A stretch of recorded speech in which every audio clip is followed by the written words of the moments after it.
पास 10 formulas हैं। अगर आपने ये 10 फॉर्मूलेज अच्छे से कर लिए तो आप इस चैप्टर्स के जितने भी न्यूमेरिकल्स हैं, जितने भी प्रॉब्लम्स हैं, आप उसे बहुत अच्छे से सॉल्व कर सकते हैं।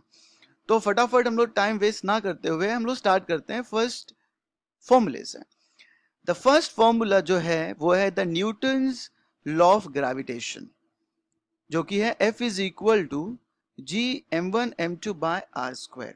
अब ये फॉर्मूला क्या बोलता है? ये फॉर्मूला बोलता है कि जब दो बॉडी होगी और ये दो बॉडीज हमेशा एक दो बॉडीज को अट्रैक्ट करते हैं, मतलब ये इसको अट्रैक्ट करेगा और ये बॉडी इसको अट्रैक्ट करेगा, और वो जो जिस फोर्स से अट्रैक्ट करता है वो फोर्स है ये फोर्स, जिसमें m1 ये जो है वो पहले बॉडी का मास है, ये m2 ये सेकेंड बॉडी का मास है, जबकि ये जो r है वो इन दोनों के सेंटर मतलब ये जो पूरे मास का अगर मैं सेंटर से देखूं जितना डिस्टेंस इस बॉडी का सेंटर से और इस बॉडी के सेंटर जितना डिस्टेंस होगा वो होगा स्मॉल आर।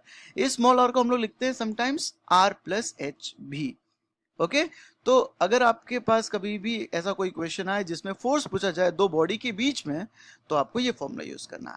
आइए आगे बढ़ते हैं सेकेंड फॉर्मूले पे, जो कि है the acceleration to gravity on the earth surface is given by, मतलब अगर हम अर्थ के सरफेस पे खड़े हैं और कोई ग्रेविटी पूछे, एक्सेलरेशन ड्यू टू ग्रेविटी कितनी हम पे लगेगी, तो वो होती है स्मॉल जी, जिसकी वैल्यू होती है 9.8। Small g is equal to capital G capital M by R square. ये जो जी है वो यूनिवर्सल ग्रेविटेशनल कांस्टेंट है और जिसकी वैल्यू होती है 6.67 इंटू 10⁻⁻11। ये जो m है वो मास ऑफ द अर्थ है, जो कि होता है 6 इंटू 10⁻24 kg, और ये रेडियस है अर्थ का जो कि होता है 6.4 इंटू 10⁻6। तो ये सब वैल्यूज आपको याद रखनी है। ये तो हालांकि ये एग्जाम में दिया होता है, पर अगर आपको याद होगा तो काफी अच्छा होगा। तो अगर हम लोग अर्थ के सरफेस पे हैं तो उसकी एक्सेलरेशन टू ग्रेविटी हम पे कितनी लगेगी, वो इतनी लगेगी। पर अगर हम लोग ये थोड़े से हाइट पे खड़े यहाँ पे तो हम पे कितना एक्सेलरेशन लगेगा, तो this is given bye ji H. ये जो सफिक्स एच इंडिकेट करता है कि हम लोग ये हाइट पे यहाँ पे खड़े हैं तो हम पे कितनी एक्सेलरेशन टू ग्रेविटी एक्ट हो रही है, जिसका फॉर्मूला है ऐसा ही है, पर जहां पे बस हाइट आपकी ऐड हो जा रही है, बिकॉज यहाँ पे जो हाइट है वो बढ़ जा रही है आपकी, ये आर नहीं है, ये थोड़ा सा ऊपर और एच भी है, तो आर प्लस एच, बिकॉज इन दोनों का डिस्टेंस जो होता है वो होता है आर, राइट। तो मैंने आपको पहले फॉर्मूले में बताया था ये जो आर होता है वो डिस्टेंस होता है, तो हम लोग ने यहाँ पे R plus H square use किया है। अच्छा, अब अगर आगे बढ़े उसी फॉर्मूले में, अगर कोई पूछे समटाइम्स कि अच्छा अब इन दोनों का रिलेशन क्या है, what's the relation between g and g suffix H, मतलब अगर हम अर्थ के सरफेस पे खड़े हैं और अगर हम सरफेस के ऊपर खड़े कुछ हाइट पे खड़े, तो दोनों के बीच में क्या रिलेशन है, एक्सेलरेशन के बीच में क्या रिलेशन है, तो इस को हम लोग इस फॉर्मूले से दिखा सकते हैं, g suffix h is equal to g in the bracket r by r plus h the whole square. तो इससे हम लोग इन दोनों के रिलेशन को बता सकते हैं। अब क्वेश्चन क्या पूछा जाता है उस पर डिपेंड करता है कि आपको कौन सा फॉर्मूला यूज करना है। हालांकि इस फॉर्मूले में एक और चीज पूछी जा सकती है, वेट।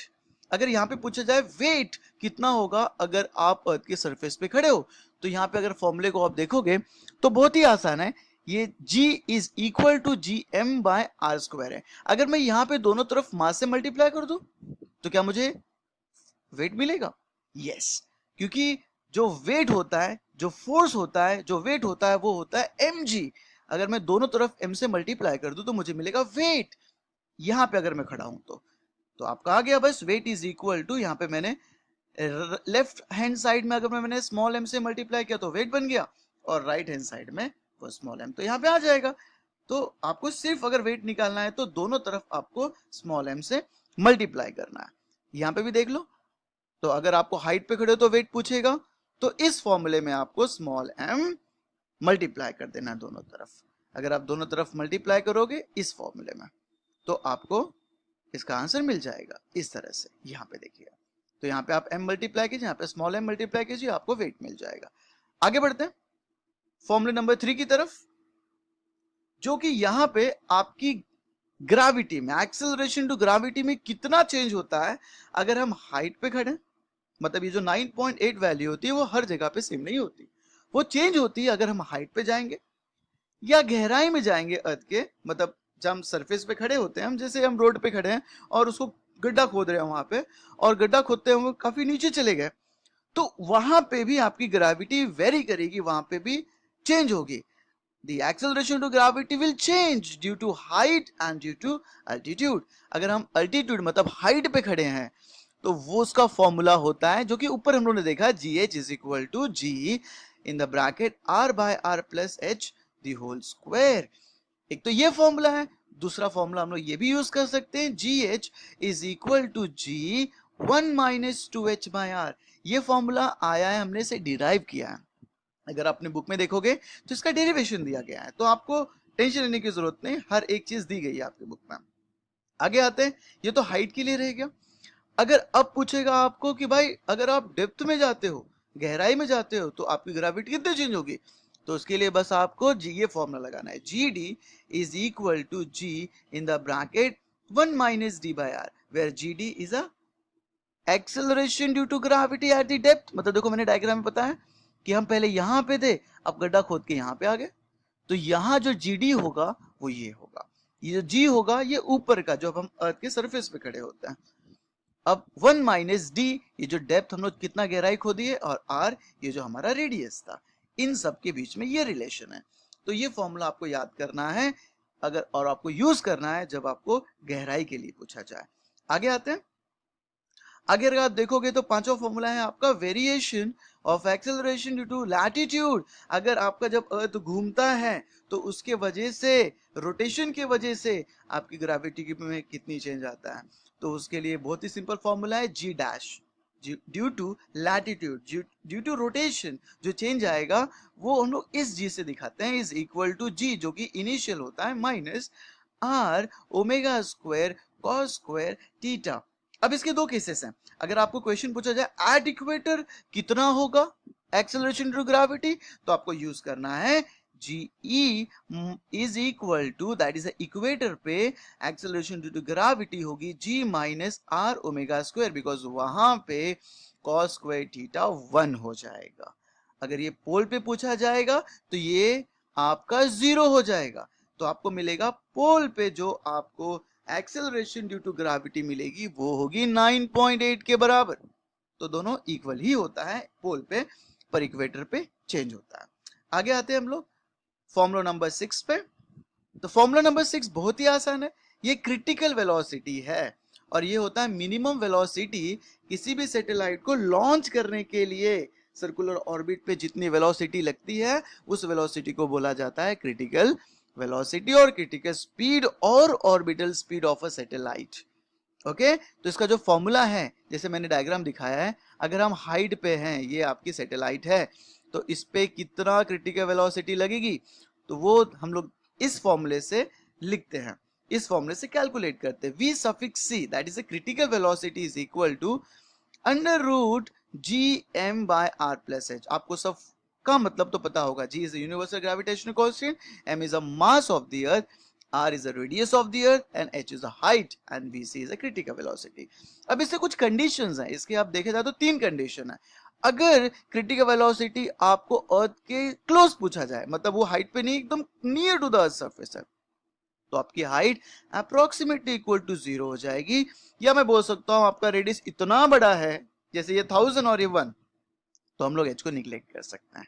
तो आपका फॉर्मूला यहां से h निकाल दीजिए, तो आपका फॉर्मूला बन जाएगा vc is equal to under root G M by R, that's it.